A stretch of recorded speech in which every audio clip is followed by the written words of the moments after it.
I'm picking a great second video to immediately destroy any hope of winning a popularity contest here, but it needs to be discussed, and frankly, I'm getting sick of people telling me how I should feel about these topics. But we need to talk about pride and shame. Consenting adults, do what you want, I don't care.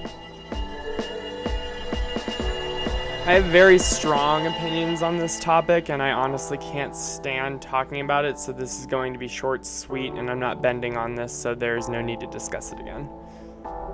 Consent and sovereignty. Learn those terms and live them. Minors cannot consent. The fact that this needs to be stated at all is alarming. What is even more alarming is that there are those that are blind to the fact that multiple things can be true at the same time, and their beliefs make them ignorant of reality. Personally, I prefer the far more safer term LGB18+, but we can only pray that will catch on. I am of the humble opinion that there are a few different categories of anyone involved in the community. I think there are people who are genuinely having a homosexual experience that we don't fully understand yet. Perhaps some sort of predisposition or something in their childhood that could possibly affect it.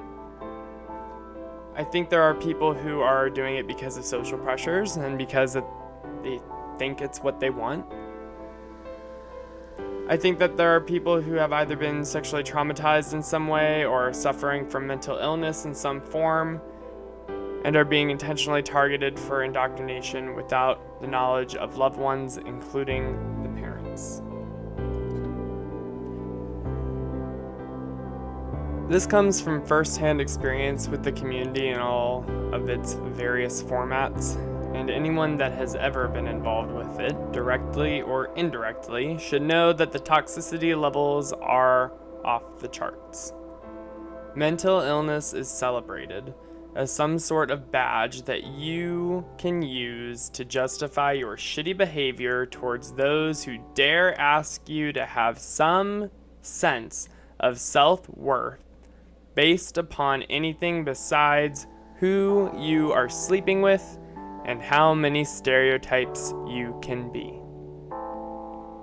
The community has unfortunately fallen into the same trap that so many other ideological cults have fallen into. It's the same problem I have with all the churches right now. They prey on the things you hate most about yourself, your worst mistakes, your shame. Nobody talks about the mental illness. Nobody talks about the trauma.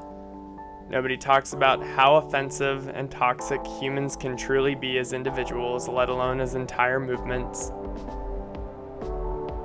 I am not here to save anyone.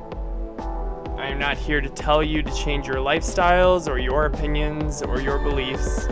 All I am saying is we need to stop having these fake arguments for views and start having real conversations about the seriousness of the mental health crisis that we are all finding ourselves in collectively.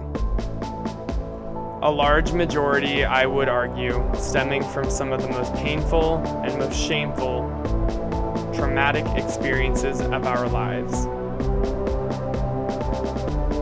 That is what makes it so hard to talk about, but it doesn't mean we can ignore it forever.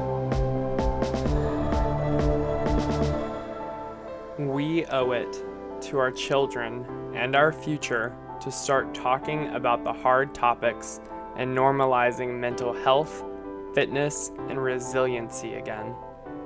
I don't claim to have all the answers to these questions, but we aren't giving ourselves a chance if we aren't willing to own our own mistakes, trauma, work, and life. Then all we have is a month dedicated to celebrating a mental disease, disingenuous marketing, and silencing of those who dare oppose.